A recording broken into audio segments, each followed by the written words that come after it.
Então, continuando, agora a gente acabou ficando com um pouco tempo para discutir o texto, a gente já falou um pouco do texto, né, do Paulo Freire, mas antes ainda de entrar especificamente na discussão sobre o texto, eu preciso falar da programação muito rapidamente, da avaliação e mostrar para vocês a plataforma, tá?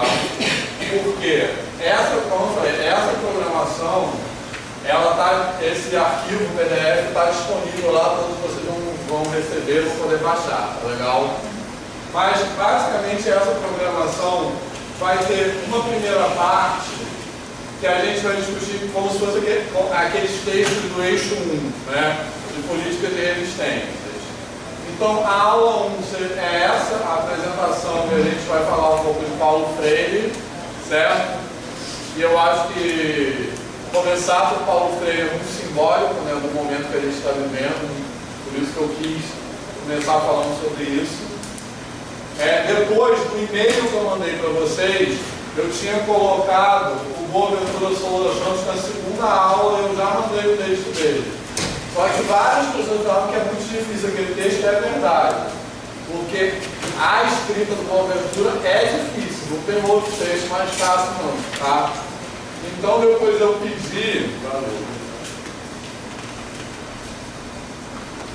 uma outra colega, que é a Graça Reis, que conhece bem o Boaventura, ela me indicou esse texto, que é da Inês Oliveira, que é um capítulo de livro que eu não li ainda, mas que ela falou que vai ajudar a entender o Boaventura, tá certo? Beleza? Não, vou mandar, isso tudo está na plataforma, na verdade eu não vou mandar, só vou baixar direto lá. E aí também, eu adiei um pouco para uma semana, para vocês terem mais tempo de ler, e na próxima aula eu coloquei o Lander e o Walsh, que é uma leitura um pouco mais acessível, que falam de pedagogia decolonial, tá legal? Certo? Bom, então a gente vai começar falando sobre isso. Aí tem aí bem detalhadamente a programação. Essa programação, obviamente, é só para a gente conseguir se planejar minimamente, mas dependendo do andamento isso pode sofrer alterações, não é uma coisa rígida, tá? É só para a gente ter uma visão panorâmica do encaminhamento da disciplina, tá legal? Me ajuda a tentar entender um pouco mais a situação. O senhor antes tinha uma comparação da matemática antiga grega e a nossa matemática. E aí tentou qualificar como inferior, não inferior, igual.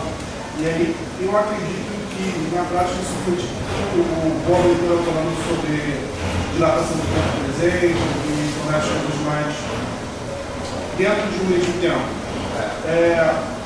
Quando o senhor fala que inferior, não inferior, igual, o que o senhor quer dizer? Tipo, é uma coisa que se considera mais simples ou menos desenvolvida? O que eu quero dizer é que isso pode ser entendido à luz do que o Boaventura fala. A minha ideia é justamente essa. Quando a gente fala de Boaventura, a gente retoma, ou de outros autores, a gente retoma essa discussão para olhar a perspectiva dele. Mas o que eu quero dizer inicialmente é que a gente tem uma visão da matemática grega como se fosse uma matemática mais atrasada que a nossa. O que eu quero dizer, na verdade, é que elas não são comparáveis. Entendeu? É como se você estivesse comparando metros com quilos. São coisas que você não pode dizer que uma é melhor do que a outra, porque elas estão situadas em contextos diferentes. Entendeu? Isso vai contra aquela ideia de que a matemática é uma construção. Exatamente. Que é aquilo que eu falei, que a matemática é uma construção historicamente linear. Uma coisa sucede a outra e vai se avançando. Entendeu? Beleza? Por exemplo, vou dar outro exemplo disso. Mas assim, no alfa-origem, eu diria que a nossa matemática consegue de alguma forma explicar a matemática grega, mas o contrário talvez não acontecesse. É uma realidade, talvez. Sim, não, pode ser. Então, isso eu queria definir para eu poder progredir, crescer. Entendi, tá certo. Mas, por exemplo, o que eu quero dizer é assim, por exemplo, a crise dos incomensuráveis. Tá certo que a gente pode explicar a matemática grega à luz da nossa explicação, à luz da nossa matemática. Beleza? Porém, essa comparação, ela se estabelece quando a gente diz, por exemplo, que houve uma crise na matemática grega. Então, o que eu quero dizer é que o que seria essa crise? Seria basicamente os gregos não entenderem os números irracionais como números. Entendeu? Não tem o conceito de número irracional. Tá certo? Só que isso só é a gente só pode classificar isso como uma crise se a gente olha a matemática grega com os nossos critérios. Se a gente olhar internamente, não é uma crise. Porque para eles não tinha problema nenhum. Entendeu? É nesse sentido que eu estou falando que não dá para comparar. Quer dizer, esse tipo de comparação que às vezes é feita, na verdade não faz sentido. É isso que eu quero dizer, entendeu? E a mesma coisa em relação aos índios.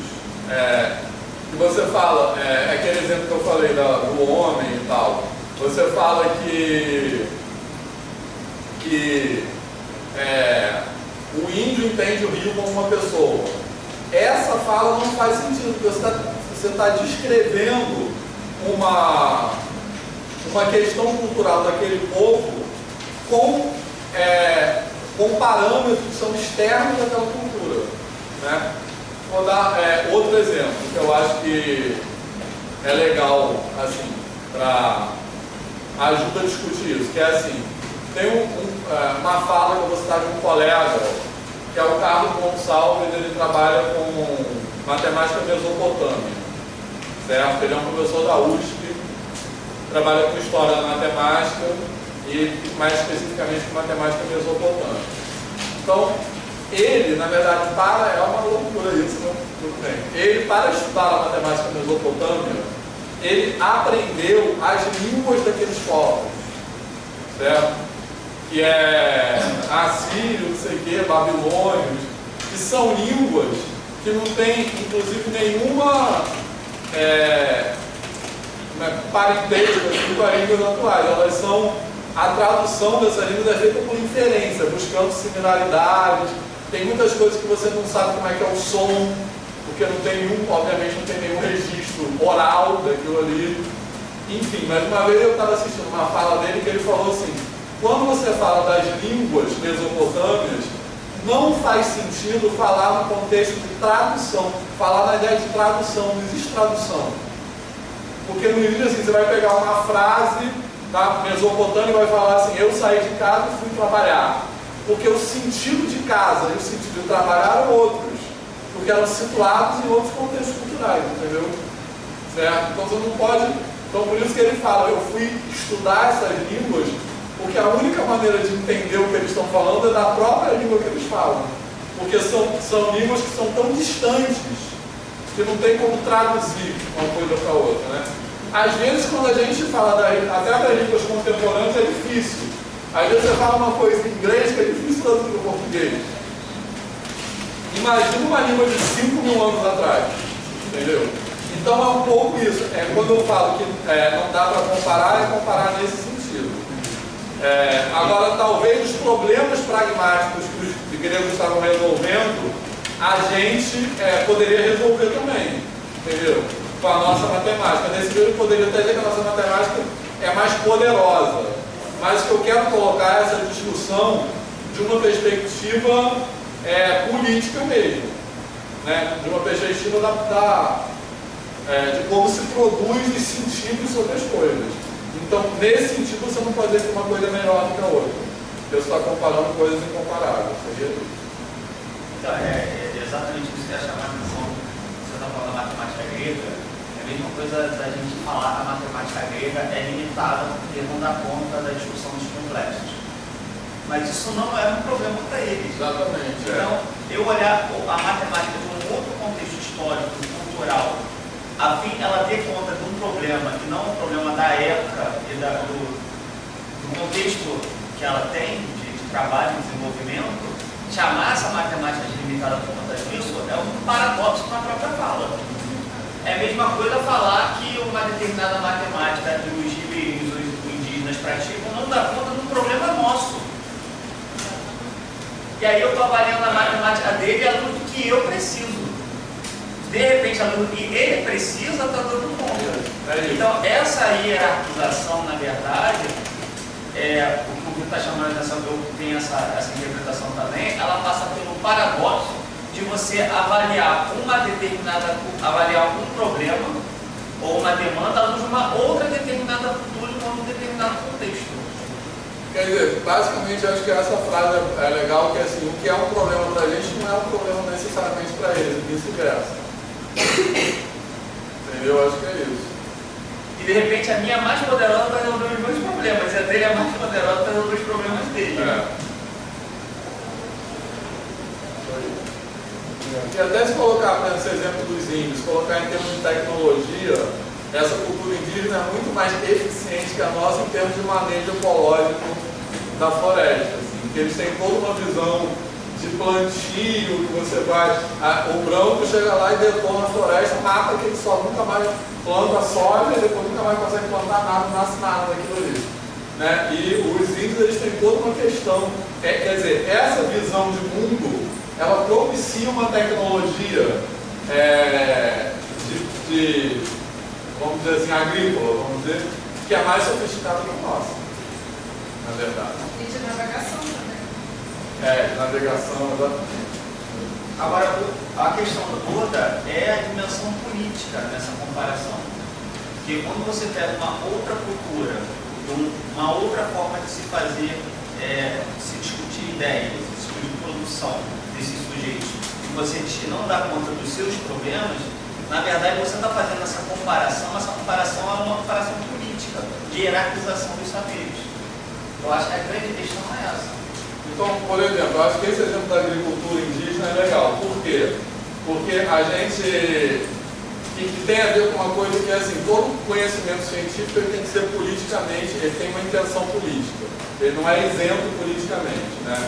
Então, quando a gente fala assim, que as nossas técnicas agrícolas são mais eficientes que as técnicas agrícolas indígenas, essa frase, elas são mais eficientes para quê? Né? Para que fim? Assim, ou seja, elas podem talvez ser mais eficientes a curto prazo, que elas vão ter mais produção, mas por outro lado elas destroem o solo e rapidamente aquele solo deixa de ser produtivo. Então, ou seja, essas técnicas agrícolas, elas estão a serviço do capitalismo imediatista, que vai obter um lucro imediato e depois vai levar a um colapso social e ecológico.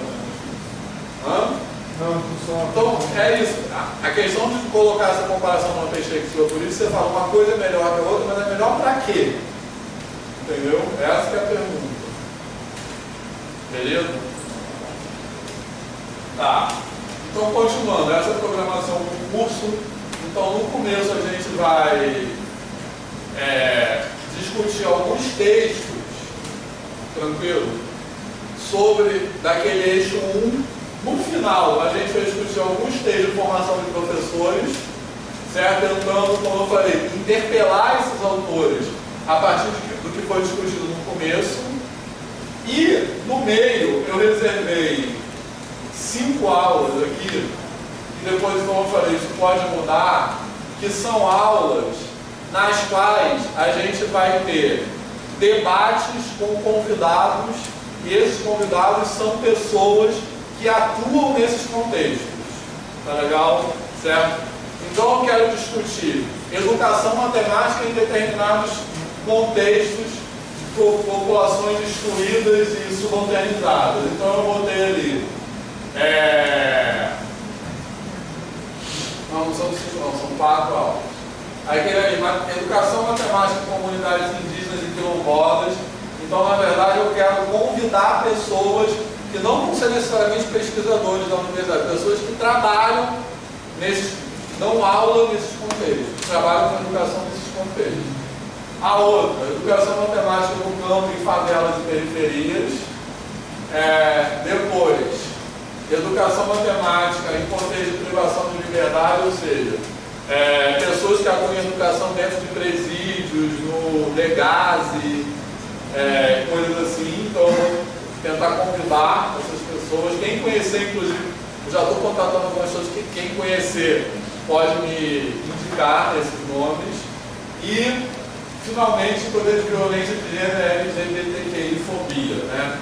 Aí, por exemplo, eu já contatei eu estou tentando, por isso que esses dias podem mudar também, que vai depender da disponibilidade das pessoas. Aí eu já contatei a Bruna Benevides, que é presidente da ANTRA, que é Associação Nacional de Travestis e Transsexuais.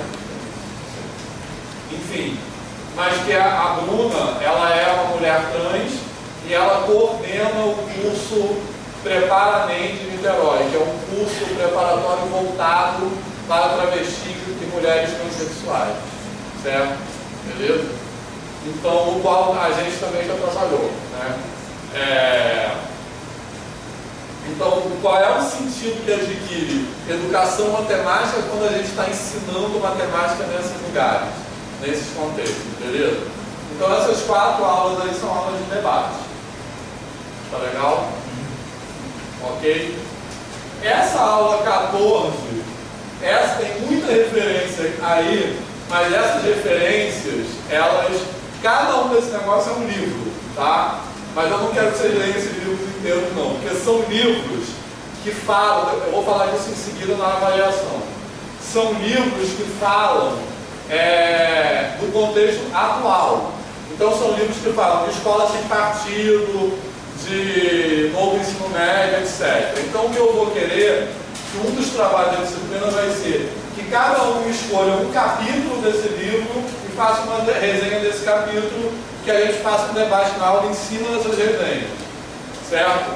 Porque, por exemplo, escola sem partido, a gente for falar disso, vai ser um curso inteiro só sobre escola sem partido, tá? Certo? Bom, e algumas dessas aulas vão ter convidados também, é legal? Por exemplo, na aula que a gente vai falar de pedagogia das encruzilhadas, eu estou tentando convidar o Luiz Rufino, certo? Para vir aqui falar para a gente. Na aula que vai ser sobre Boa Ventura de Souza Santos, vai ter a Graça Reis, que é colega lá do programa de educação, não é a Graça, sou professora, é outra Graça, que é especialista nisso. Então algumas aulas vão ter convidados, tá? Beleza? Alguma pergunta? Ficou claro? Isso aí, alguma dúvida? Essa educação matemática no campo, que campo é esse que você está pensando? Então, deveria ser no plural também, nos campos, né? Assim, porque tem uma sugestão. Aí eu chamei o Felipe, que é esse, conhece o Felipe da UFMG. Não? Que é quem vai escrever isso, que ele trabalha com educação do campo lá em Minas, no interior do Rio. Felipe Fernandes. Porque quando a gente pensa em campo, a gente tem vários campos, né? Por exemplo, quando eu morei em Santa Maria, lá no Rio Grande do Sul, o campo no Rio Grande do Sul é um. No Amazonas a gente tem só 3 tipos. Tem o campo ribeirinho, o campo rodoviário, o campo indígena, o campo... só esse. Quilombola. Então, mas dizem que eu já botei no outro. Assim, um campo rural, né? Porque tem uma discussão da ideia do campo e no campo. Ainda tem, por exemplo, no Pará tem uma coisa que eles chamam de educação da floresta, que é uma outra concepção que é para discussão sobre essa questão do campo. Então, eu estou Você me aceitando. interessou por causa da pesquisa. Eu estou aceitando sugestões. Eu quero convidar pessoas que atuem nesse lugar, mas vai ter que ser gente que possa vir aqui, né? Se isso não vai ter dinheiro para pagar passagem, infelizmente. Certo? Mas seria basicamente trabalhar com contextos que de alguma forma são socialmente vulneráveis. Como você falou, essa literatura está muito plural, né? E a gente tem aqui também um grupo muito plural. Então eu acho que é isso que enriquece. Então, por exemplo, se tiver alguém que tem um trabalho de educação no campo, no campo rural, eu acho que vale trazer isso nessa aula especificamente, o trabalho que fez, e trazer um ponto de vista, trazer um olhar. Eu acho que o que agrega no curso é isso, é de ser tão heterogêneo assim, porque isso tudo são lugares onde a gente está se aventurando e tentando construir coisas, né? E a gente vai conseguir construir mais coisas se vocês trouxerem essas experiências de vocês de pesquisa, de atuação.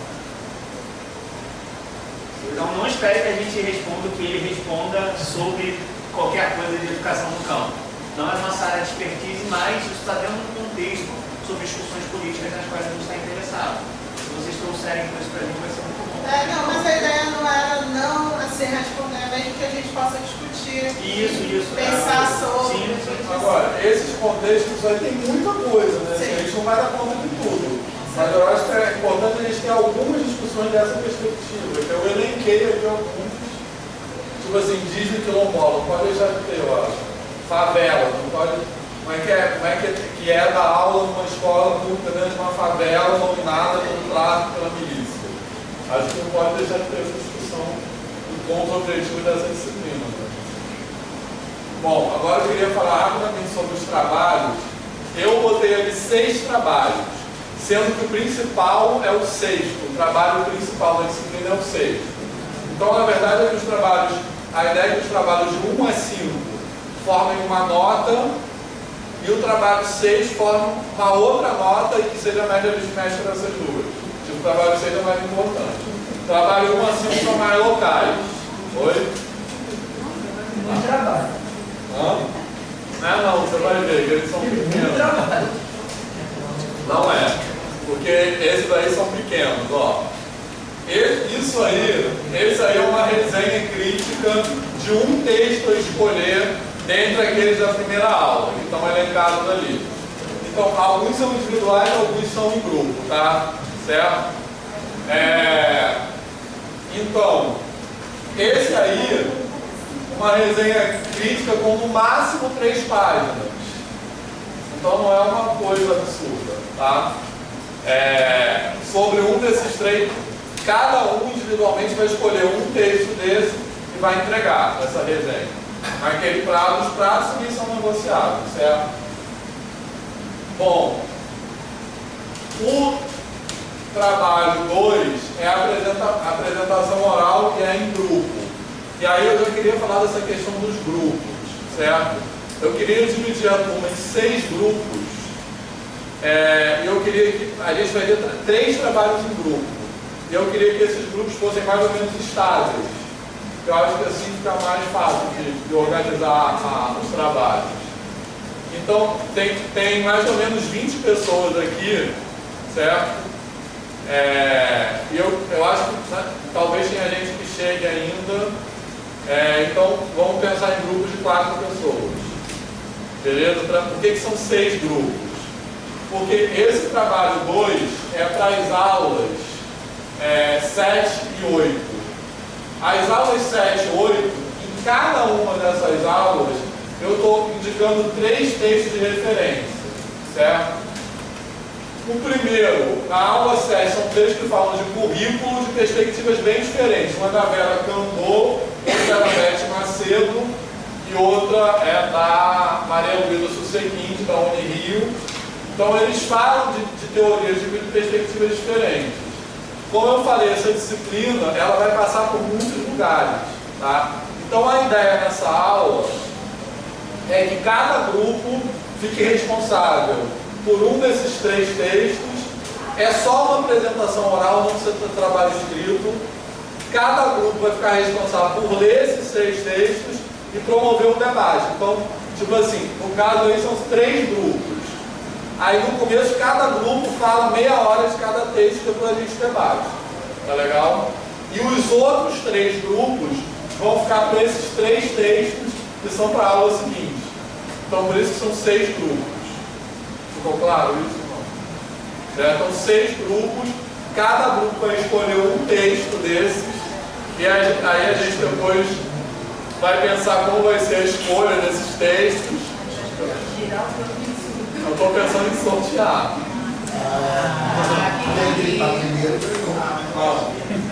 Cara, o cliente veio.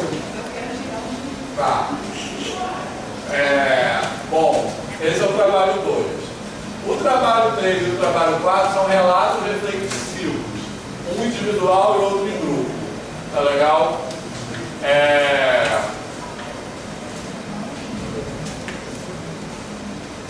Então, o primeiro relato reflexivo individual é sobre justamente essas aulas 7 e 8.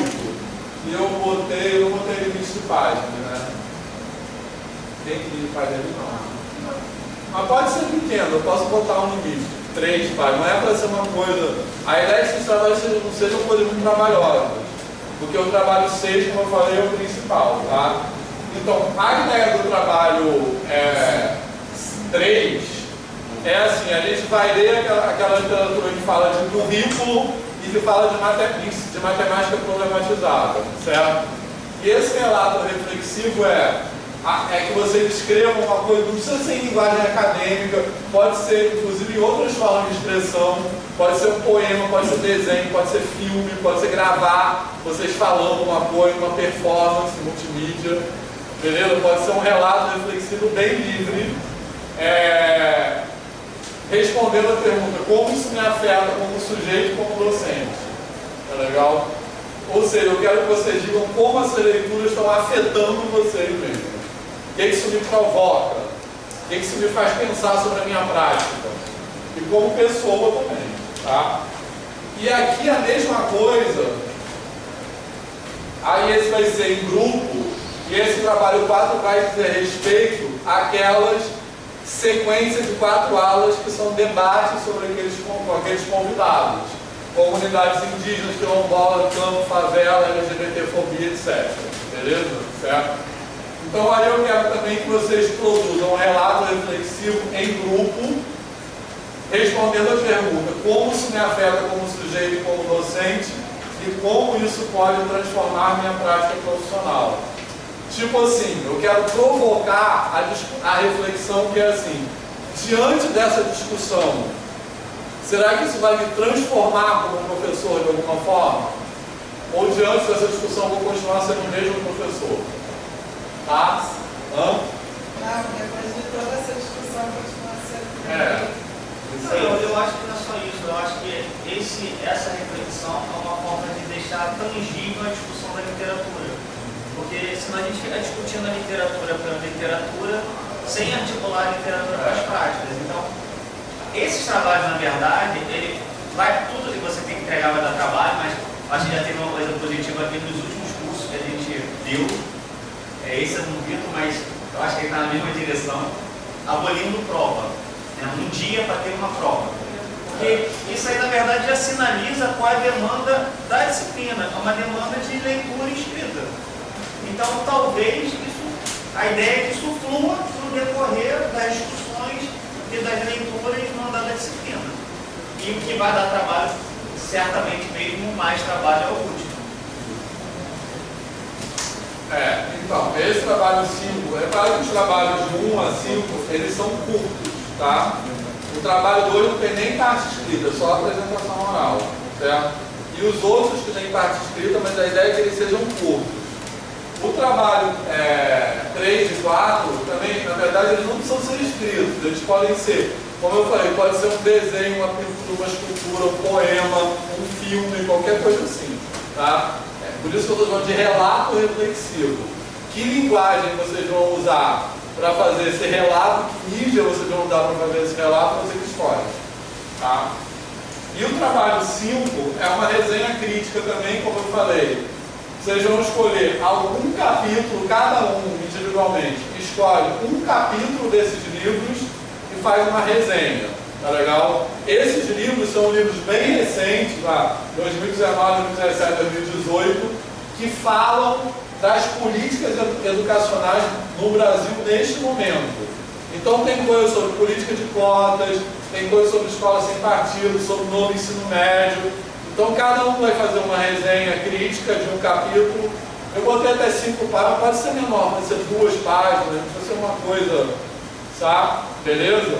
E a aula desse dia vai ser uma discussão em cima dessas resenhas, tá? E finalmente o trabalho, eu botei um prazo para 5 de agosto, que é tipo 2 meses depois do final do curso, para entregar. Esse sim é um trabalho mais tenso, que eu quero que vocês produzam um ensaio teórico em grupo, tentando responder aquela pergunta, né, que eu coloquei desde o começo da aula de hoje. Quando discutimos formação de professores que ensinam matemática na escola básica, nos referimos aqui concepções de matemática e aqui projetos políticos de escola. Tá legal? Uma resenha crítica aí está escrito articulando essa literatura e não é para ser necessariamente uma articulação buscando conciliações, mas sobretudo uma articulação que interpele os autores. Tá legal? Beleza? Esse é o trabalho maior. Então, inclusive eu botei uma coisa assim, que esse trabalho 6 vale uma nota e os trabalhos de 1 a 5 valem uma segunda nota, sendo que eu vou tirar a menor nota do trabalho 1 a 5, entendeu? Beleza? Então, trabalho 1 a 5, vocês vão me entregar, eu tiro a menor nota, faço uma média. Essa média soma com a nota do trabalho 6 e divide por 2. Isso porque a gente tem que dar uma nota no curso, tem que ter algum critério. No final tem que aparecer um conceito A, B, C, D lá, tá? Beleza? Mas a ideia é essa. E aí, tá na boa? Concorda com ele, com o Nil, que é muito trabalho? Não, pô. Parecendo comigo. O quê? Tá parecendo eu. Tá.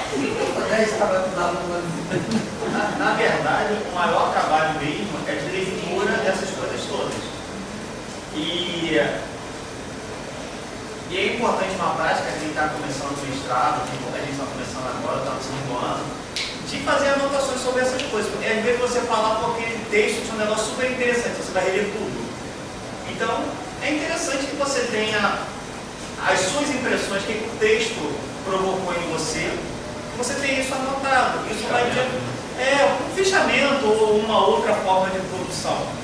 Mas, porque a quando você quer escrever um trabalho sobre essas coisas, e fica uma montoeira de literatura, uma montoeira de coisas que é difícil de gerenciar.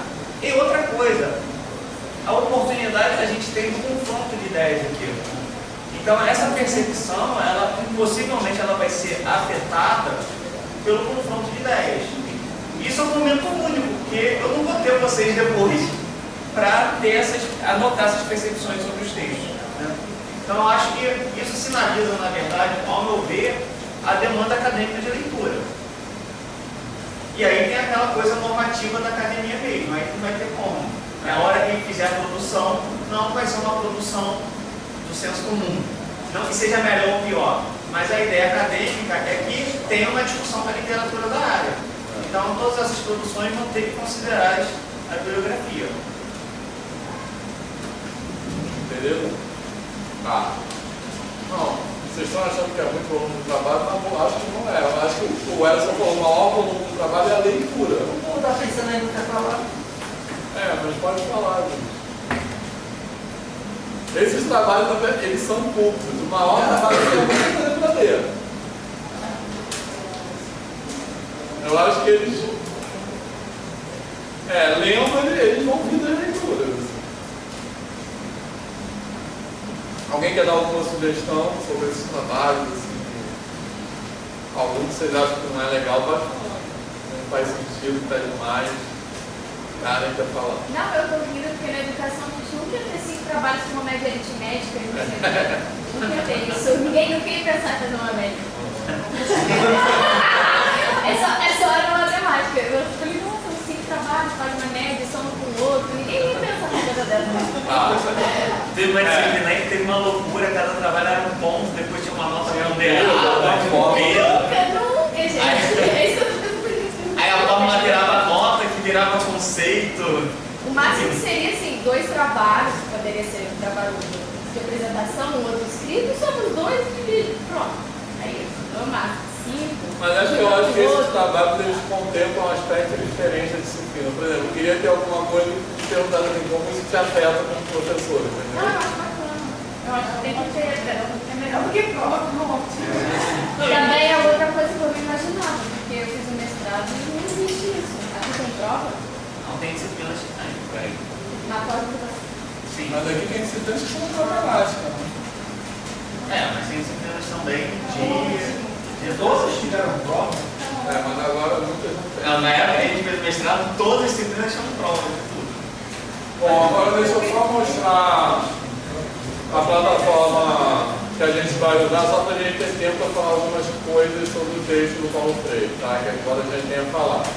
Essa plataforma é bem fácil de usar, eu acho. Eu estou começando a usar agora, mas ela é bem fácil. Até eu Até ano passado eu tenho usado a plataforma Google, mas agora eu estou migrando para essa aí de Google Classroom, né? Que é, não sei se alguém já chegou a usar isso. Não sei. Já usou? Mais fácil. Eu acho que ela tem várias vantagens. Em relação, ela só tem uma desvantagem, que eu vou falar daqui a pouco. Bom, então, o que vai ter nessa plataforma? Ó, ali ela está organizada em tópicos. O primeiro tópico está disponível aqui essa apresentação geral, que é esse arquivo em PDF aqui, ó, que eu estou mostrando para vocês. Então vocês podem abrir. Ele está disponível lá, podem abrir, salvar no HD, imprimir, etc. E depois vai ter um tópico para cada aula. Então, nesse tópico para cada aula, vocês vão encontrar aqui os textos de referência. Quando tiver PowerPoint, algum material suplementar, ele vai estar aí também. Esse usou de tradução? Oi? Você usou. Então, aí já. Vai estar acima da aula 1, a apresentação. Não, está abaixo. Aqui, ó. Não, o de apresentação está em cima. O de apresentação está em cima, tá? Que é esse aqui. Esse aqui. Não, tá falando assim PowerPoint. O PowerPoint está aqui, vou mostrar. Está aqui, ó, aula 1, pedagogia do oprimido referência. Se você abrir isso aqui, ó, você vai ver que vai ter um pequeno resumo do que é discutido na aula, então está ali. Veja no link a seguir os textos de referência da aula 1. Aí tem a de Freire, tananã. Para a discussão da aula, leia o capítulo 2 da pedagogia do oprimido. Certo? Veja também textos suplementares. Aí se você clicar aqui, ele vai te jogar para uma pasta do Google Drive, onde tem tudo isso aí, ó. Então essa pasta do Google Drive, ela vai ter, então aqui os textos, esse Forner, eu não falei dele, eu vou falar daqui a pouco. Tem aqui os textos de referência, e tem aqui alguns textos complementares, aqui dentro. E aqui onde está recursos, é esse PowerPoint no caso. Certo? Mas pode ter outras coisas em outras aulas. Tá? E aqui, então, eu só botei por enquanto a aula 1, a aula 2 e a aula 3. Já estão com todos os textos aí. Mas até segunda-feira eu pretendo botar todas. Tá legal? E aqui também, aqui depois eu vou botar as tarefas que não estão aí, as datas de entrega dos trabalhos, e aí vai ter uma Google Agenda onde tudo isso vai ficar marcado. Tipo, a data de entrega do trabalho tal, vai estar marcado lá. Ok? E aqui também, se vocês clicarem aqui, pasta da turma no Google Drive.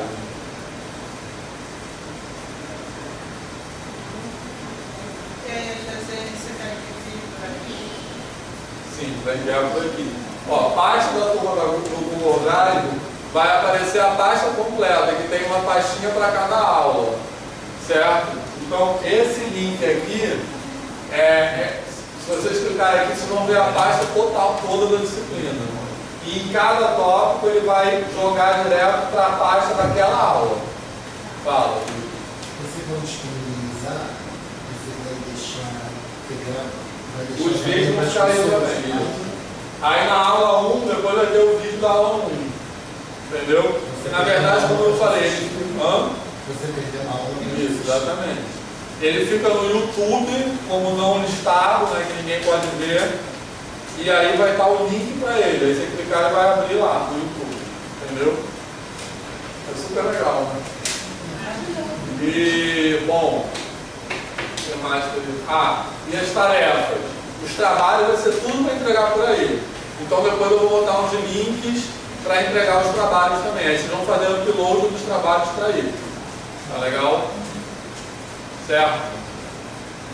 Tá, então é isso aí. Eu acho que e aqui também vocês podem fazer comentários. Então pode ser tipo um fórum de discussões, entendeu? Tipo, tem algum lugar aqui que agora eu não estou achando, mas tem algum lugar aqui que você pode botar comentários sobre esse material. Então você pode fazer uma discussão sobre a disciplina fora da aula por meio dessa plataforma também, tá? Essa plataforma, ela tem um aplicativo de celular. Tem aplicativo de E aí, se celular. você baixa, você tem que ter a conta Google. No caso, ele vai vincular a sua conta Google a essa sala de aula. Então, todas as salas de aula que você está vinculado, quando tiver alguma movimentação, comentário, você vai receber uma notificação. Então é interessante que às vezes pelo celular você pode entrar no debate, fazer alguma coisa e estar atento às movimentações dessa sala, não só pelo e-mail, né? É o mesmo nome do Google Class. Google Class. Um aplicativo. Acho que já tem um sala de aula. Ah, é? Mas Google Class. Você vai passar o código. Vou mandar um e-mail. Então, aí a única desvantagem qual é? Você tem que ter uma conta Google. Certo? Então, quem não tem vai ter que criar, senão não dá para usar. Gmail. O WhatsApp não precisa de e-mail. A gente cria e a gente cria um Gmail, né? O WhatsApp não pode. Cria um Gmail, né? Gmail. Mas quem não tem, se alguém tiver. Alguém que não tem Gmail? Ah, então já acabou. Não tem? Tem? Então, depois, na verdade, tem um código, né, que vocês usam para entrar nessa turma. Entendeu? Aí eu vou mandar o código no e-mail que eu tenho de vocês, né, que vocês fizeram inscrição na disciplina. Quem for Gmail eu já posso incluir direto. Quem não for Gmail tem que mandar esse código, aí vocês vão ter que criar uma conta no Gmail e entrar. Tá? Eu te mandei era um Hotmail, então eu te mando um e-mail. Beleza, tá? Essa é a única desvantagem. Aquele que eu te mandei, no final, ele não parece com a inscrição de e-mail, mas ele Ele é funciona. da secretaria e ele é de e-mail. Tá. Ó.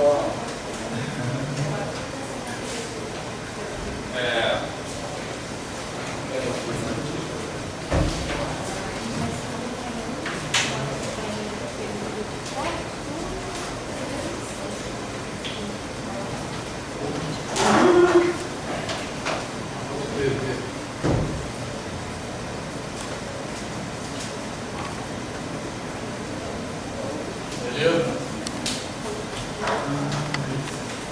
Como é que você não sabe?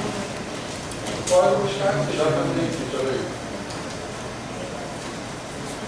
O código é esse, ó. Tá? Então, na verdade, só o que vocês têm que fazer BKHPL09, né? Só o que vocês têm que fazer é logar na conta Gmail, aí escrever lá Google, entrar no Google Classroom e aí procurar por esse código que eles vão entrar. Mas se eu não tiver como aluno, eu já consigo entrar? Não, mas quando você digitar Você vai pedir para entrar numa sala. Ele tipo vai perguntar qual sala. Esse código. Pois é.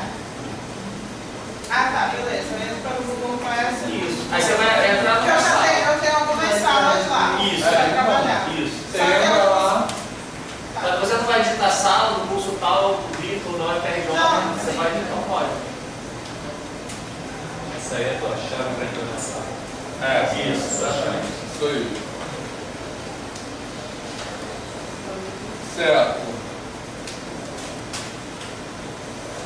Então, agora, a gente acabou ficando com pouco tempo, mas acho que a discussão era importante, né? Não tinha como não fazer.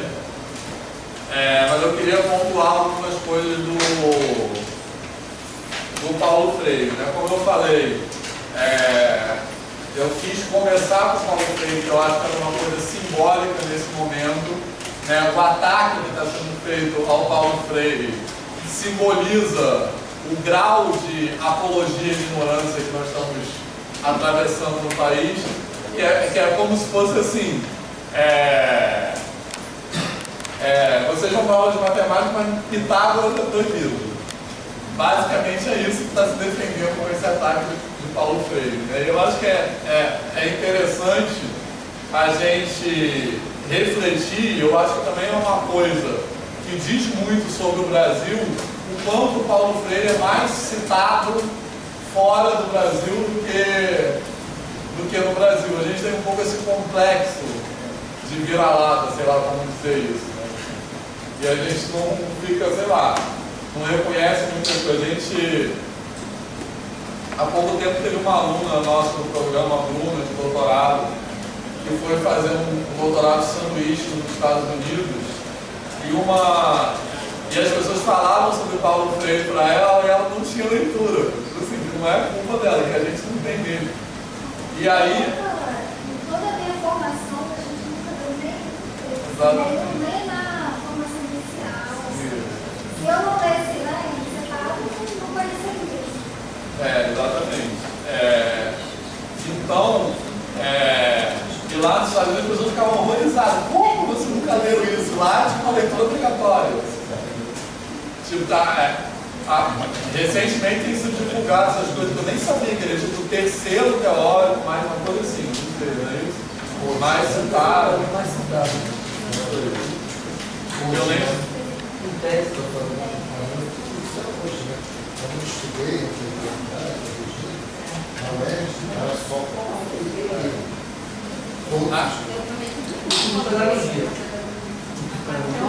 Mas essa pedagogia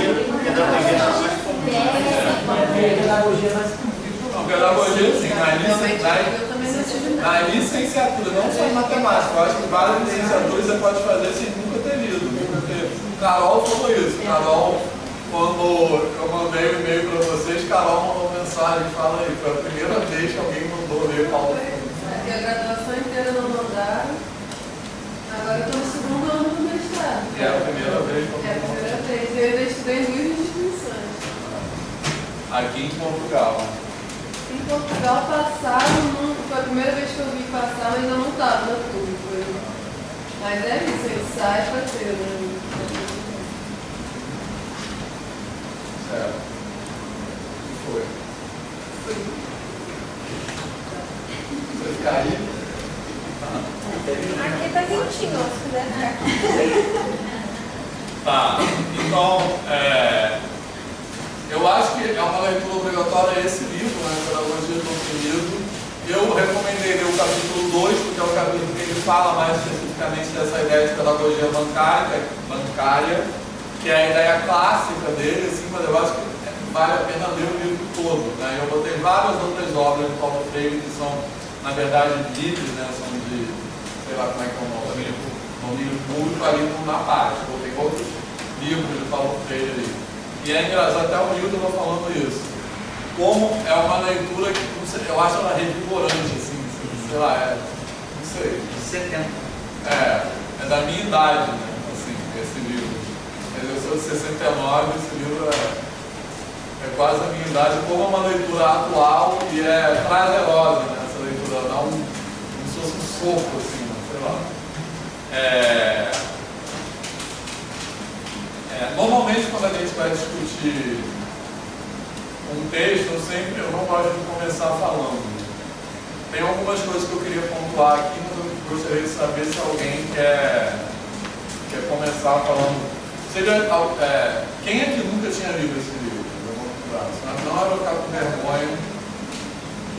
Então, tá vendo? Eu também, ó. Na íntegra não, né? Trechos do livro. Na íntegra não, mas trechos com certeza.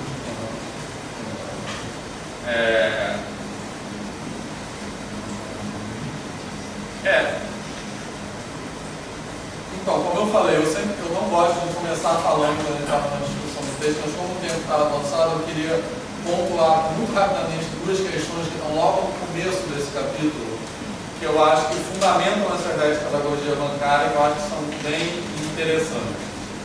Que são, primeiro, essa questão que ele coloca dessa separação entre o educador e o educando, né? Que é exatamente a fundamentação da ideia de pedagogia bancária, que considera o educando como um sujeito vazio que tem que ser preenchido. Então, o que fundamenta essa ideia? Por um lado, é essa oposição entre educador e educando. Ele coloca a educação como um ato de narrar e o educador seria o narrador, seria o sujeito que narra, e o educando seria o objeto que recebe a narrativa, né? Então ele coloca isso em oposição, né, essa ideia, né, da pedagogia que está associada ao que ele vai chamar em seguida de pedagogia bancária. Ele coloca isso em oposição a uma ideia de simultaneidade entre o educador e o educando. Na verdade, a conciliação, o uso de termos de comunhão também. Isso, exatamente. Tem essa frase meio que está aqui que é clássica, né? Que ninguém educa ninguém, a gente se educa em comunhão, né? Então a ideia, eu acho que essa ideia é bem potente, na verdade, porque eu tenho muita clareza disso, assim, que a gente não pode se colocar num lugar de educador sem estar disposto, sem ter uma disposição de ser educado, né? Eu acho que isso desconstrói muito das nossas práticas, por isso que eu falei como isso nos afeta, né? Eu acho que isso desconstrói muito das nossas práticas tradicionais, especialmente em matemática, que tem uma coisa que é assim, você não pode dizer que não sabe uma coisa. O aluno pergunta uma coisa e você não pode se colocar no lugar de sujeito aprendiz, né? O professor fica sempre no lugar que é bem descrito por essa ideia da pedagogia bancária como o sujeito que sabe tudo e o outro que não sabe nada e que será preenchido, né? Então eu acho que essa oposição da separação entre educador e educando como sujeito e objeto em oposição à simultaneidade de educador e educando, ou seja, no ato de educar todo mundo assume de alguma forma ambas as posições, né? Isso tem muito a ver com a nossa prática docente compartilhada. Não, eu acho que tem duas dimensões aí que você falou que eu destacaria, e tem a ver com outras ideias teóricas no campo da educação, que a primeira é essa dicotomia, por assim dizer, essas duas frentes, entre uma perspectiva mais cognitivista e uma perspectiva mais de participacionista, né? Que a gente, na ideia da participação, a gente parte do pressuposto que eu não tenho um objeto a priori, que ele vai alcançar isso cognitivamente, mas que ele aprende as coisas a partir da participação no mundo. Então é assim, a gente aprende as coisas do nosso cotidiano, que é uma mesa, que é uma cadeira. A gente nunca viu a definição no dicionário sobre isso, mas a gente entende o que é isso, a gente tem uma categoria, a gente forma a partir da nossa experiência, e essa categoria a gente concatena isso num determinado conceito, que não se restringe a uma definição. Então essa ideia está muito presente no campo da educação matemática também, a partir de algumas ideias teóricas. Só que eu acho que o Paulo Freire ele diz um pouco mais, né? Você aprende participando no mundo, mas o professor não é o mediador dessa sua participação no mundo. Eu acho que tem um avanço nessa fala dele. O professor é o sujeito que participa com você nesse mundo. E na verdade ele está ali para, a partir do diálogo com o educando, né, construir, por exemplo, a problematização de ideias. Então eu acho que é mais do que só sair do espectro cognitivista. É tirar o professor da ideia do mediador, para essa produção de conhecimento, ou mediador na perspectiva cognitivista para você alcançar alguma coisa, e botar o professor com pé de igualdade com o aluno, para a partir do diálogo problematizar ideias. Isso aí. E eu acho que a segunda coisa que eu acho que tem a ver com isso, que o Edson falou que eu queria falar, ainda na fundamentação da ideia da pedagogia do oprimido, é a concepção do saber, né? Que ele coloca essa oposição entre um saber parado e que é alheio à experiência dos sujeitos, quer dizer, que tem a ver também com isso que ele vai falar depois, da separação entre o homem e o mundo, né? Que o homem está, o mundo é externo ao homem, etc. Tá? Mas a ideia de um saber como uma coisa que é dada, pronto, certo? Pronto, e é parado e é alheio à experiência, né? Quer dizer assim, ele não tem a ver com aqueles sujeitos que estão ali, ele é independente daquele sujeito. Em alguns momentos ele chama de falso saber. Isso. Então, esse falso saber, eu acho que tem uma frase dele que está mais no meio do texto, que é bem legal, que é a seguinte, que ele chama de um falso saber, e ele fala assim, só há saber na invenção. Eu acho que essa frase é bem potente, porque também ela problematiza muito aquilo que a gente algumas das nossas práticas como professores ensinando matemática, né? Assim, que a gente está muitas vezes muito mais orientado para apresentar coisas do que para deixar os alunos inventarem coisas, né? A gente como se estivesse tentando castrar a invenção a todo momento. Então, na verdade, essa ideia de falso saber, eu acho que é bem importante, porque o que ele fala é que esse saber que é alheio à experiência, na verdade, não é um saber de verdade, é um saber falso. E só existe saber no ato de inventar, né? Eu acho que ele é constituído de alguns detalhes da realidade, não da realidade em si, né? Ele faz destacar também algumas caracterizações que ele faz em termos de diferenciação entre a concepção bancária e a concepção problematizadora.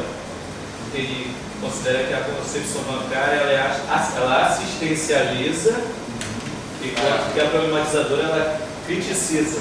Exatamente. Né? Reacionária, revolucionária. E sobre a questão do pensar, eu destaquei aqui uma fala, né, dele, que ele diz assim: o pensar do educador ganha autenticidade, na autenticidade do pensar do educando, mediatizados pela realidade, um pensar nato e pela comunicação, enfatizando a importância do diálogo, né, coisa que na situação da educação bancária não existe diálogo, porque deixa uma verticalização, um depósito, nós chamamos de depósito, né? Não tem espaço para reflexão, né, para ação da parte do educando. Então, há um intelectualismo alienante, né, do professor, que também caracteriza.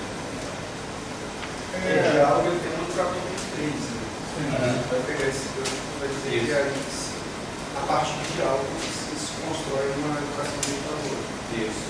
Quando ele fala sobre a definição do saber do senhor receptor, eu fiquei inquietado porque para mim não é tão natural pensar que todas as pessoas são curiosas, pesquisadoras e solucionadoras de problemas.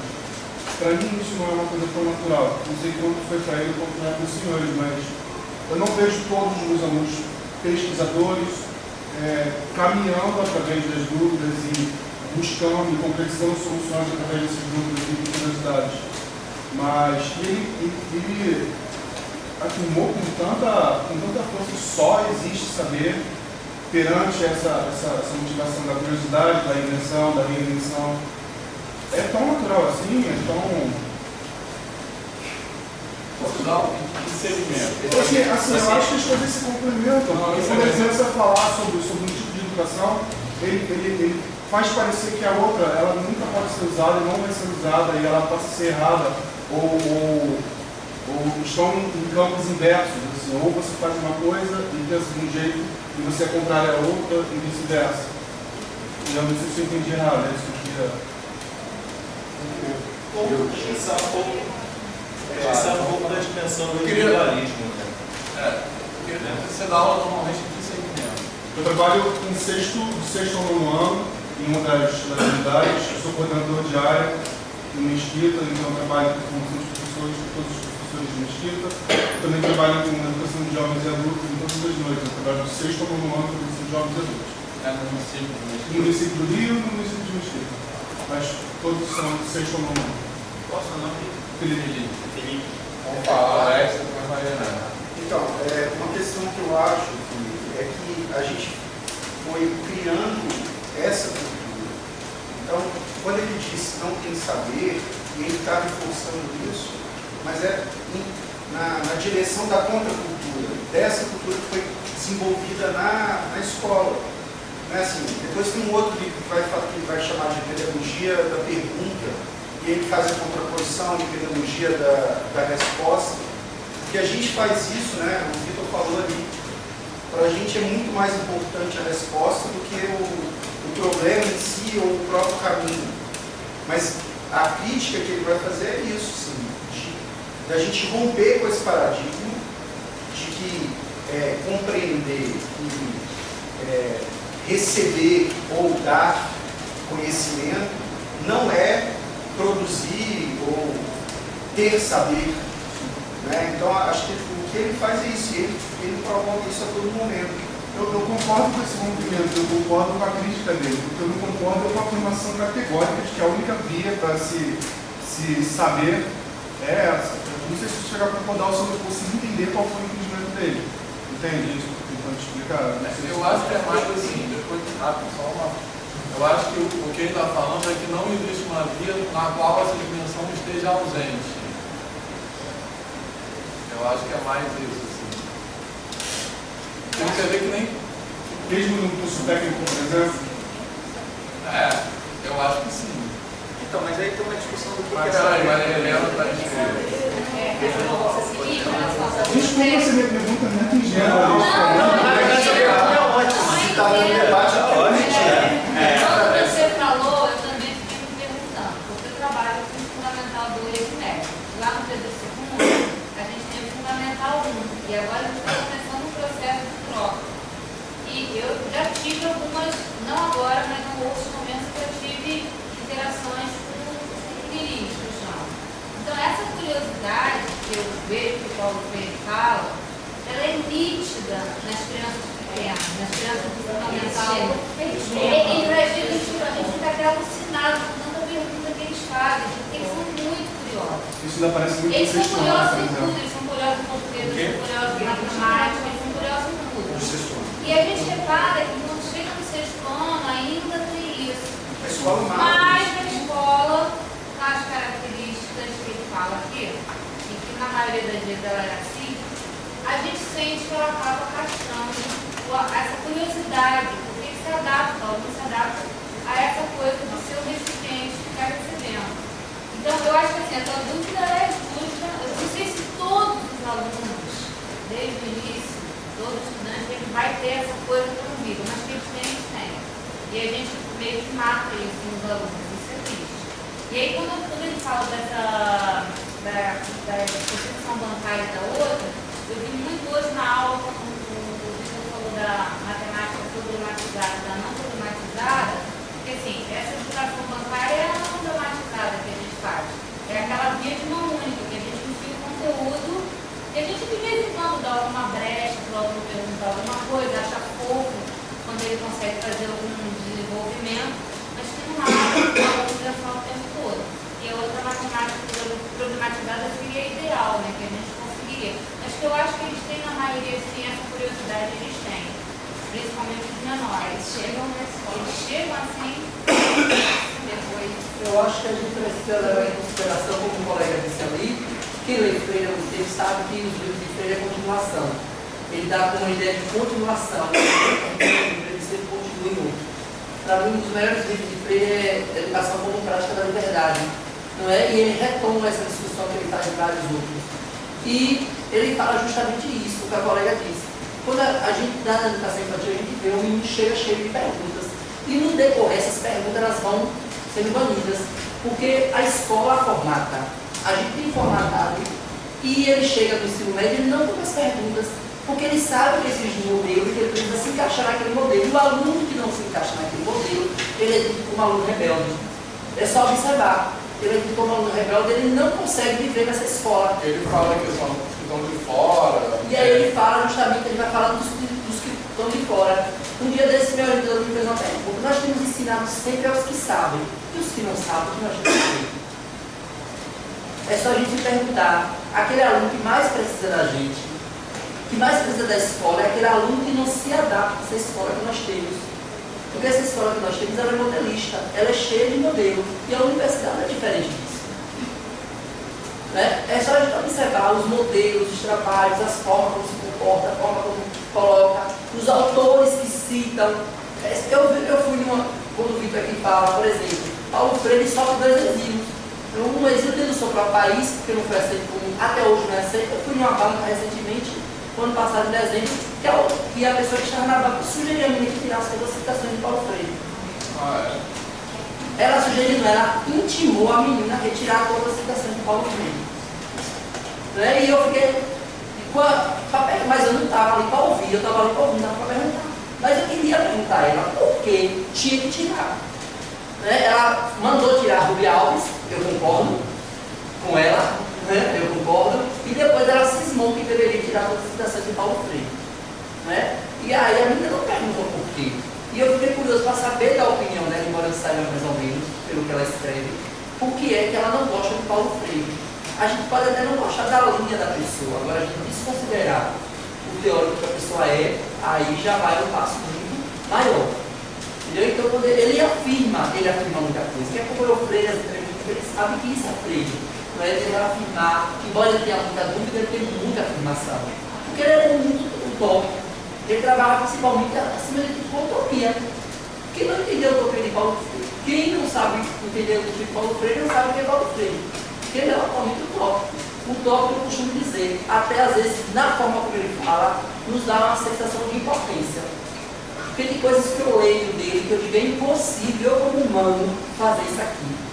Aí eu digo, mas que velhinho miserável, por que ele podia me dizer aquilo? Porque ele é assim. Quando ele diz que sua teoria tem que chegar um momento de se confundir com sua prática. Sua teoria e sua prática tem que andar tão juntas que um momento elas têm que se confundir. É difícil, gente, é muito difícil a gente conseguir fazer isso. Mas eu Paulo Freire. Posso perguntar uma coisa?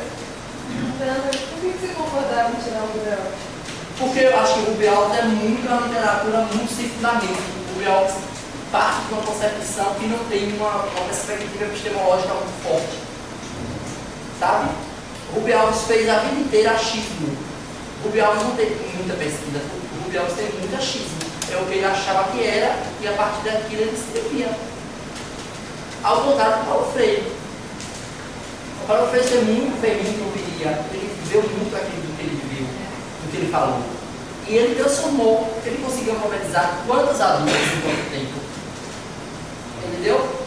Então ele fez essa transposição. Ele conseguiu fazer isso. Eu particularmente não gosto do Rubem Alves. Eu não uso o Rubem Alves para praticamente nada. Ela não ser uma frase no livro dele que eu muito gosto. Eu esqueci o nome, mas é um livro pequenininho que ele fala que a educação não é livre, que a educação é catálogo.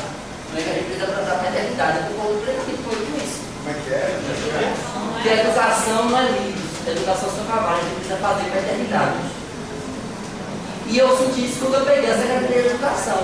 Porque, por exemplo, quem assume a secretaria sabe que não existe projeto, existe projeto de governo, não se dá continuidade a um projeto do outro. Ah, porque eu vou acabar com tudo que o outro fez porque é adversário. Se o outro fez nada civil, eu não vou parar para pensar, isso aqui é bom, a gente pode mudar isso aqui, dar continuidade. E aí a gente percebe os projetos de governo como são, um projeto atrás do outro, às vezes são projetos que são iguaizinhos, mas eu preciso mudar pelo menos o nome para dizer que o projeto é construído no meu governo. Então não existe um projeto de educação, existe um projeto de governo. É só a gente observar. Por isso que a gente questiona, existe um sistema nacional de educação, será que a gente tem um sistema nacional de educação? Olha o tanto de governo, de projeto que a gente patina e aparece, quem a gente prefeito não sabe disso. É projeto disso, é projeto daquilo, às vezes os projetos são iguaizinhos, até a epistemologia, os teóricos são os mesmos, mas precisa se construir aquele para construir outro, dar outro nome, mas é muito difícil. Karen também queria falar. Eu queria voltar na questão sobre a curiosidade. Eu acho que as crianças percebem, vão perdendo a curiosidade, quando elas percebem essa lógica da educação bancária. Quando elas percebem que a via de mão dupla não acontece, que o educador ocupa uma posição superior à do aluno, que o saber da criança não é reconhecido dentro daquele espaço. Eu acho que é ali que vai aos pouquinhos murchando essa... A criança percebe subliminarmente. Ninguém fala, olha só, que você sabe que não vai contar. É o que eu como professora vou te ensinar. Ninguém fala isso para a criança, ela percebe uma lógica dentro da escola, vai cumprir escolar. E isso aos poucos vai minando essa curiosidade. Eu acho que é um pouco isso. Eu queria falar um pouco rapidinho, assim. Vem cá. Que é assim, uma coisa, primeiro que eu acho que a colocação é muito pertinente. Eu acho que de fato cabe essa questão. As pessoas que discutiram. Assim, mas eu acho que tem duas coisas. Eu acho que eu acho que a gente deve colocar a discussão de uma perspectiva cultural, não individual. Então, tipo assim, vai haver pessoas menos curiosas que outras. Mas eu acho que a questão sobre a qual eu estou falando é mais assim, que existe uma escola que culturalmente privilegia privilegia, vamos dizer, a falta de curiosidade em detrimento do incentivo à curiosidade.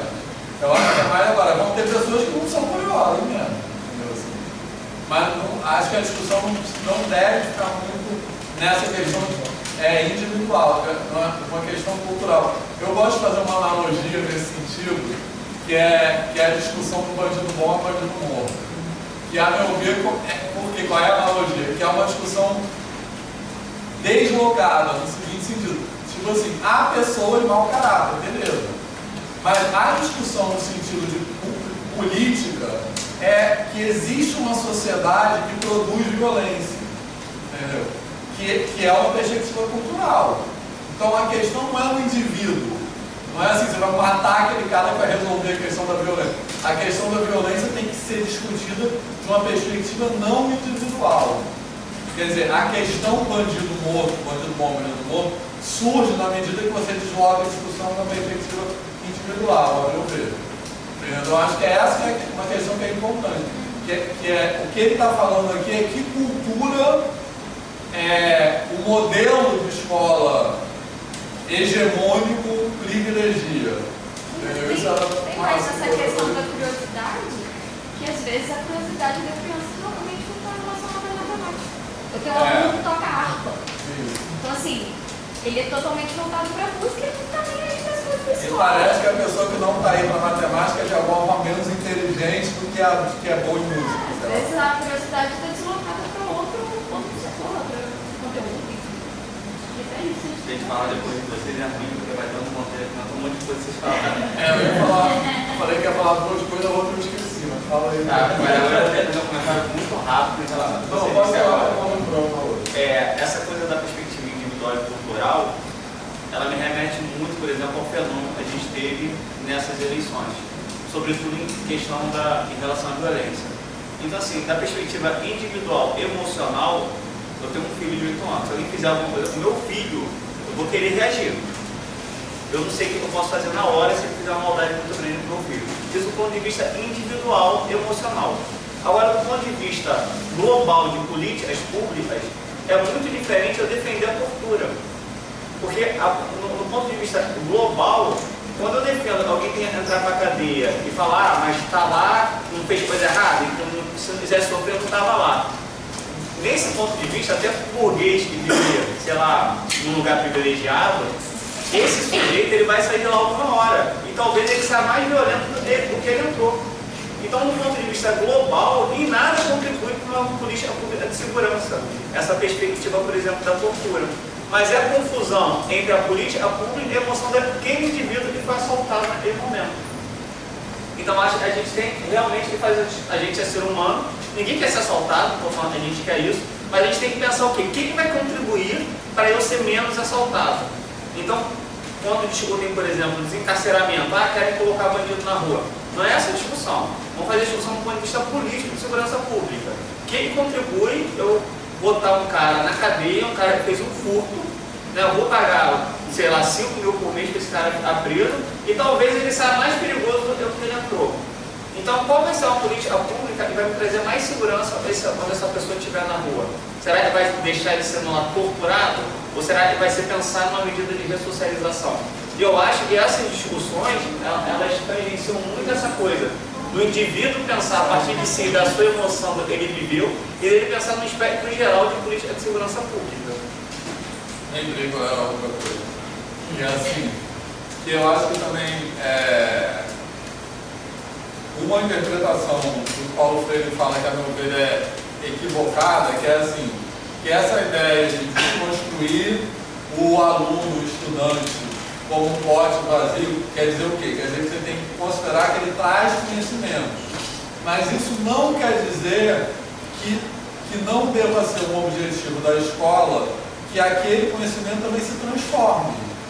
Ou seja, que a pessoa que está na posição de professor não vai, de alguma forma, provocar uma transformação daquele conhecimento, entendeu?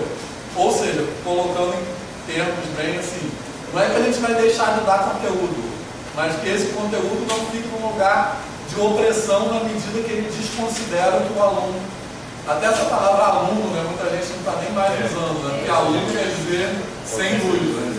Eu uso ainda, é politicamente incorreto, aprendiz, estudante, certo? Eu acho que é isso, assim, não quer dizer que a gente vai deixar de dar o conteúdo matemático. Tipo assim, não é isso, entendeu? Acho que isso é bem importante, porque é uma acusação que é muito fácil de ser feita. Quer dizer que a escola vai ser... O aluno vai chegar lá e não vai aprender nada. Então a escola continua sendo um lugar de transformação, senão não precisa ter escola. Então, nessa direção, eu queria comentar a frase que você trouxe lá no início. Não há saber sem crítica, alguma coisa assim, né? Curiosidade, sem redução na busca, paciente, na inquietação. Então, e aí, primeiro, assim, eu gostei bastante da sua colocação, porque, para mim, eu falo bem francamente, eu fiz graduação em matemática e odiava qualquer coisa que fosse relacionada à pedagogia, relacionada à educação, porque eu não conseguia materializar isso não fazia sentido para mim naquela época. Isso não era tangível. Eu acho que essas colocações, como você colocou, e essas dúvidas, e a gente pensar nisso no nosso cotidiano, é o que pode fazer essa literatura ter um significado. Então, eu vou falar para você o significado que isso tem para mim hoje diante dessas discussões. E a gente pode pensar juntos, assim, inclusive discordar. Para mim, por exemplo, está muito relacionado, ela comentou na matemática problematizada. Né? O que seria uma matemática não problematizada? Que o aluno leve esse questionamento para a gente. Eu já tive aluno que me perguntou assim: você acha que matemática, professor, foi inventada ou descoberta? Vocês nunca tiveram essa pergunta? Eu já tive aluno que fez essa pergunta. E aí, quando a gente vem numa perspectiva da matemática descoberta, a gente está, acredito eu, numa perspectiva platônica, como se eu tivesse alguma coisa a priori que eu fosse alcançar, e meu papel como professor é levar o aluno a alcançar esse negócio que está lá a priori estático. Matemática inventada eu também não gosto, parece a coisa de um gênio que acordou um dia e descobriu um negócio novo que ninguém pensava sobre aquilo. E aí é que está a diferença da gente colocar a matemática como processo de produção social e cultural.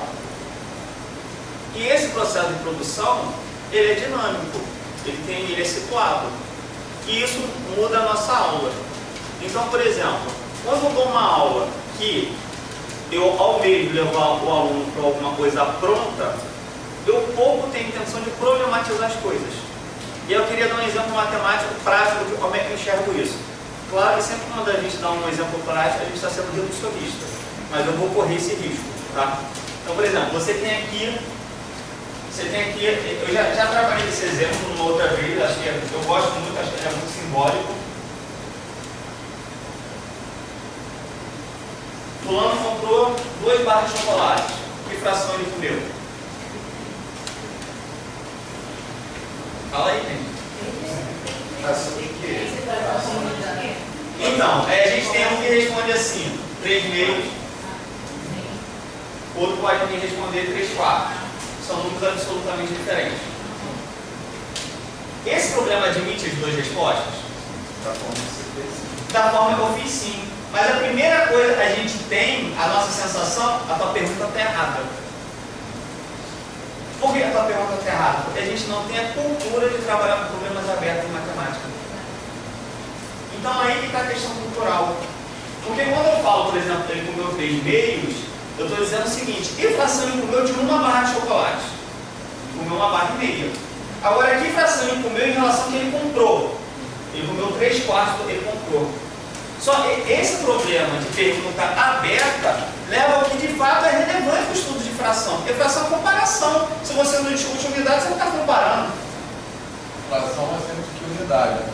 Então, sabe? Então, aí a questão é, a saber simplesmente botar aqui fração de barra ele comeu, e você sempre responder isso aqui e não pensar sobre a unidade que você está trabalhando. Não saber, e a gente vai questionar o que quer saber. Pode ter um saber que quer saber, ele está respondendo o que você esperava que ele respondesse para tirar 10 na prova?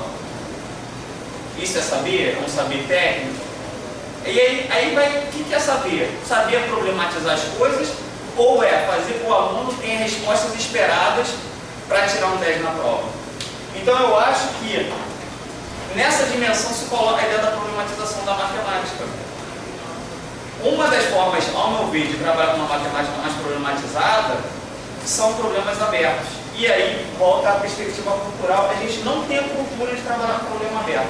a gente tem um problema e ele tem uma resposta única. Qualquer forma de pensar diferente está errada. Qual que eu acho que é a relevância do problema aberto? Ele tem um poder, por exemplo, de integrar os sujeitos. Por quê? Porque quem responder isso aqui está certo, depende da hipótese de unidade. Quem responder isso aqui também está certo. O que a gente vai discutir? A gente não vai discutir quem está certo e quem está errado. A gente vai discutir as hipóteses do problema. Então, eu acho que isso muda a pegada de como você aborda a matemática na sua sala de aula, e essa reflexão é uma reflexão cultural. O objetivo daquele problema ali não é a resposta, é a discussão dos sujeitos. A gente também queria falar, eu só queria fazer uma pequena observação em relação a esse exemplo do Hélio, que é o seguinte: mais uma vez, culturalmente, tem a ver com essa questão da matemática problematizada ou problematizada, existe uma cultura de que o que a gente tem que fazer como professor de matemática é dizer que tem uma única resposta certa. E que dessa maneira a gente está sendo mais, de alguma forma, rigoroso no conteúdo. Mas a questão é, em que situação, em que atitude, como professor, a gente está explorando a matemática mais profundamente? Quando a gente fala a resposta é 3 meios e ponto, ou quando a gente discute com o aluno que existe mais de uma resposta, dependendo do que a gente considera a comunidade. Eu acho que é na segunda. É muito mais sofisticado. Exatamente. Então é isso por isso que eu falei, que parece que isso a gente está superficializando. Existe esse fetiche de que se você foge daquela cultura tradicional do ensino de matemática, como se você estivesse enfraquecendo o conteúdo. E eu estou defendendo que está aprofundando. Então, voltando à questão de entender isso como uma verdade absoluta no olhar de Freire, eu penso que essa pergunta ela nos remete ao olhar para o professor, assim, o olhar do professor para como professor. É um pressuposto de que isso é uma verdade se eu entendo que esse professor, ele de fato vai de contrário àquilo que é a educação bancária. Se eu tenho essa concepção, aí sim eu admito que o viés é de que sempre esse cara é o curioso. Porque aí eu reflito sobre uma proposta de que eu tenho que me esvaziar em alguma dimensão. Esse é o grande confronto. É você olhar para essa sala aqui e entender que tem um andar aqui para o professor. Então, assim, é louco isso, porque é um convite a um esvaziamento. E quando eu sou capaz de me esvaziar nessa dimensão, eu consigo entender que só é possível se eu acredito que há saber curioso daquele que compartilha o saber comigo. E não necessariamente eu sou a ação da problematização, eu não sou aquele que vai trazer a problemática. A matemática problematizada não é essencialmente e primordialmente do viés do professor que está acima. Ele talvez ele é o co-participador, ou se não, como o Freire diz, olhando para esse aluno, ele é curioso até na sua não curiosidade. Parece ser filosófico, não, mas se eu entendo ele dessa forma, ele carrega esse processo cultural dele também assim. Eu consigo olhar para ele dessa forma. Ele está imbuído de todas as esferas que trouxe a ele aquela sala ali. Talvez a ausência significa um tipo de curiosidade. Não num modelo cultural que nós estamos programados a entender que a curiosidade é só quando o cara expressa uma pergunta inteligente. Então, eu acho que o olhar de Freire reflita sobre a sua prática. Você de fato não está e nunca esteve num patamar acima, porque é coparticipativo, e se você não olhar para o seu parceiro de construção de saber, e por essência é curioso. Ele denuncia uma curiosidade, mesmo que ela venha a ser calada, velada. Ele é um ser que denuncia isso para a gente todos os dias. Então, assim, eu creio que Freire faz essa reflexão. Ele joga todo educador para dentro dessa realidade. E se eu nego isso, eu sou bancário, mesmo que não venha a ser um depositante parado. Eu concordo, Alexandre, que o professor não é o maior responsável necessariamente pela curiosidade, mas eu acho que o professor, o contexto escolar, que o professor se inclui nesse contexto, muitas vezes é responsável por inibir a expressão dessa curiosidade. E isso eu acho muito complicado. Porque, por exemplo, se vocês estão sentados aqui perfilados, o Vitor está ali na frente falando, em momento nenhum ele pergunta qualquer coisa que vocês queiram, pede para vocês se expressarem, talvez essa sua curiosidade não seria expressa. E você deixaria de ter sido curioso? Não, você teria ido para casa com essa curiosidade. Mas talvez a forma de condução daquela aula poderia reprimir a sua curiosidade. Um exemplo, eu vejo, quem tem criança pequena, a gente fica vendo essas experiências no ensino o tempo todo, né? Então, uma coisa muito clássica também acontece com a criança na escola, já comentei isso com outras pessoas, por exemplo, meu filho. Ele fez uma prova e tinha um garrancho lá, tinha um negócio assim, sei lá, tinha uma coisa assim, e tinha nuvens, né? E tinha que dizer o que parecia essa nuvem aqui. Era uma coisa mais ou menos assim. Tinha uma que claramente parecia uma girafa, tinha uma que claramente parecia outras coisas, e essa ele botou que parecia uma touca. Uma touca, porque ele tinha uma touca no Mickey, Cara, a professora deu errado. Tinha que parecer o quê? Era um vestido. Eu te juro, eu só sei que era para parecer um vestido, ela deu errado e escreveu o vestido. Só por isso. Mas a questão é o seguinte, o que você está dizendo para esse aluno? Para de se expressar, cara. O que parece? Aí você diz que parece, ela fala que está errado, mas parece para mim, não é para ela. Você deixou? Você deixou assim? Não deixei. Eu falei, mas eu tenho algumas horas que eu já entrei muito em confronto. Aí teve algumas horas que eu comprei briga quando tinha questões de ideias matemáticas mesmo, que, por exemplo, 2 morangos vezes 2 morangos, estava ensinando coisas assim absurdas. E aí eu intervi mais, fui lá, comecei na escola, algumas coisas assim, eu resolvi trabalhar só com ele, parei de querer dialogar na escola porque eu não via esse diálogo sempre. E eu comecei a ensinar para ele o seguinte, filho, algumas coisas da escola você não precisa se preocupar. Você não precisa, porque ele chegou em casa, a minha maior preocupação é que ele chegou em casa triste porque ele tomou errado. E ele não tirou 10, ele queria tirar. Eu falei, você não precisa se preocupar. Sabe de quê? Olha, eu acho a touca também, mamãe acha a touca.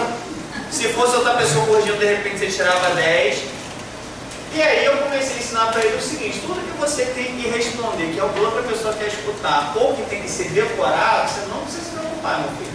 E não precisa se preocupar na nota que você vai tirar. Mas olha, isso não é um processo simples, porque tem a questão da vaidade, tem a questão da nota dele, e ele tem 2 pais que são professores. Agora imagina outras crianças. O que você está dizendo bem claramente é o seguinte, o que você precisa aprender na escola é o seguinte, você precisa entender o que o professor quer que você responda. Tem que ver o vestido que eu li. Exatamente. E aí o sujeito depois é maravilhoso.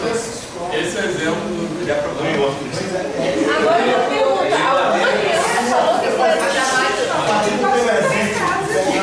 a discussão que ele está trazendo, tem uma coisa que também interessante que eu queria problematizar. Existe um debate muito grande de o que é um processo, o que é natureza e cultura. Eu acho que essa é uma pergunta que vocês poderiam fazer entre vocês e discutir, porque passa por esse processo. O que é uma naturalização? A criança, ela não tem, ela tem um pensamento filosófico extraordinário, mas que dentro de um processo que ela acaba sendo inserida na escola, ela tem que passar pelo processo de naturalização. E aí o elemento cultural, tem um texto do professor Roque Lanai que diz que cultura é dinâmica. Que eu acho que essa frase, ela define tudo o que a gente pode pensar para a educação. Porque ela não é estática. Porque nós temos a capacidade de ficar pensando que cultura é uma coisa que é igual. Ele fala muito aqui. Exatamente. Eu venho de um lugar do Amazonas que todo mundo não fala do Amazonas porque todo mundo é índio. E índio quer dizer que é coisa de atraso.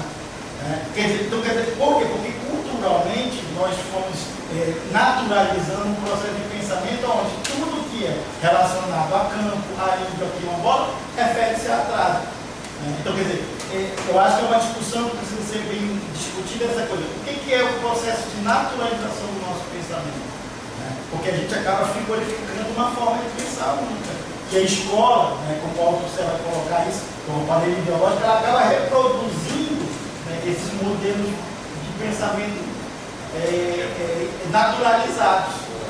E eu acho que o grande problema é isso. Como é que a gente consegue quebrar essa distinção entre natureza e cultura que faz com que fosse mais angustiante? Tá, acabando o tempo, eu queria fazer mais uma observação em relação a essa questão da cultura, também, novamente trazendo o que o Felipe falou, que é assim, eu falei, essa coisa da cultura, eu acho que é uma coisa que é importante pensar, esse deslocamento da discussão de uma perspectiva individual para uma perspectiva cultural. Eu acho que eu falei, isso se aplica ao lugar do aluno, não é que todo aluno será curioso, mas uma cultura que privilegia a curiosidade.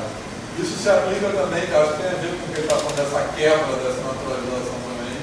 Isso se aplica também ao professor. Então, quando eu falo isso, eu gosto de dar um depoimento pessoal, porque eu gosto de me expor nesse momento, que é assim, que a gente faz coisas como professor, que quer dizer, que às vezes a gente tenta, porque aquele professor fez uma coisa condenável, e a gente coloca a discussão no indivíduo, mas a meu ver, a gente deve deslocar a discussão para entender assim, que existe uma cultura de profissional, existe uma cultura de educação matemática que valoriza determinadas práticas.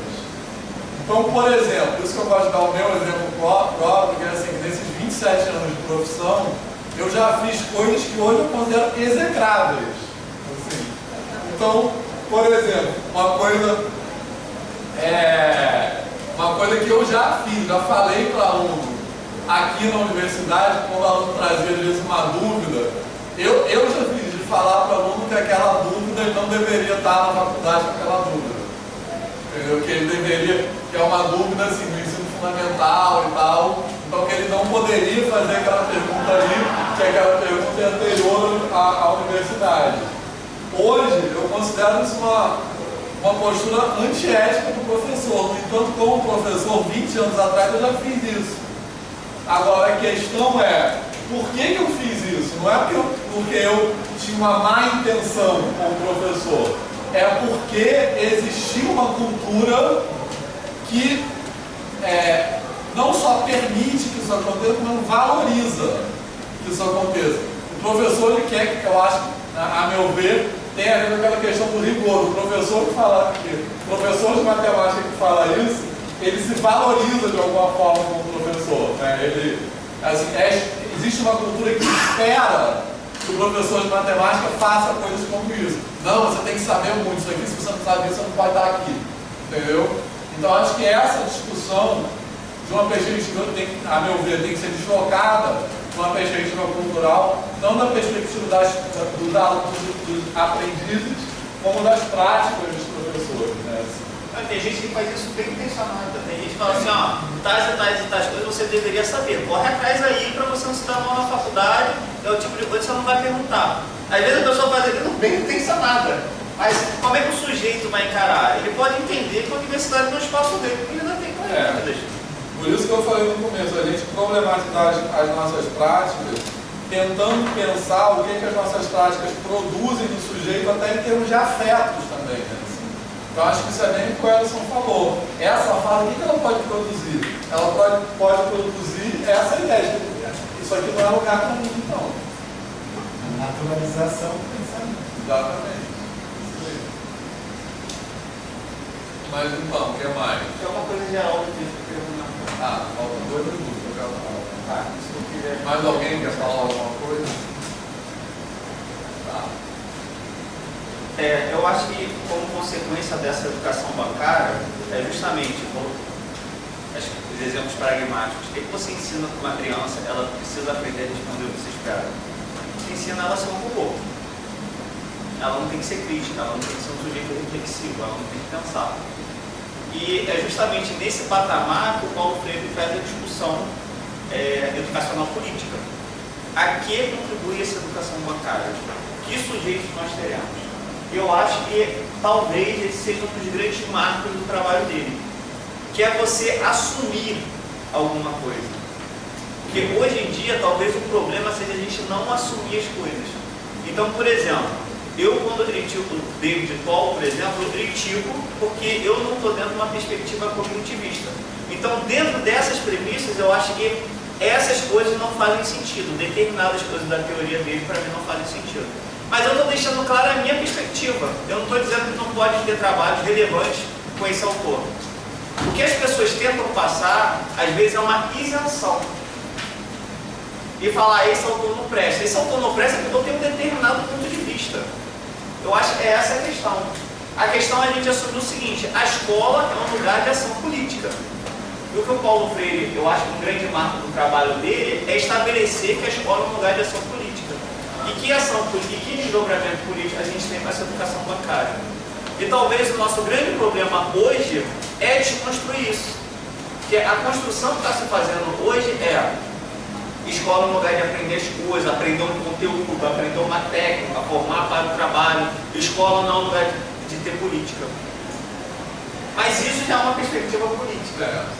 Então, o grande estabelecimento do trabalho dele para mim é assumir que existe uma postura política e a gente refletir sobre qual é a ação política que a gente quer ter no ensino.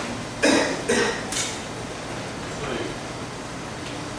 Então, o que mais? Alguém quer falar mais alguma coisa com relação à estrutura da disciplina em si? Não? Alguém quer reclamar, criticar? Tá. Eu acho também que as pessoas vão para casa, vão ler aquele arquivo e podem trazer contribuições na próxima aula. Eu queria também, até daqui a umas 2 semanas, que a gente fosse constituindo os grupos, tá? Aí vamos conversando aí. Eu acho que vai ser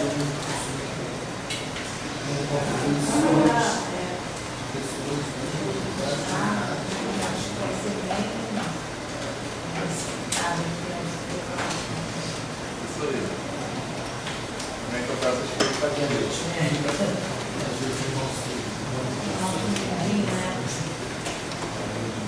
Valeu, gente. Então, obrigado e até.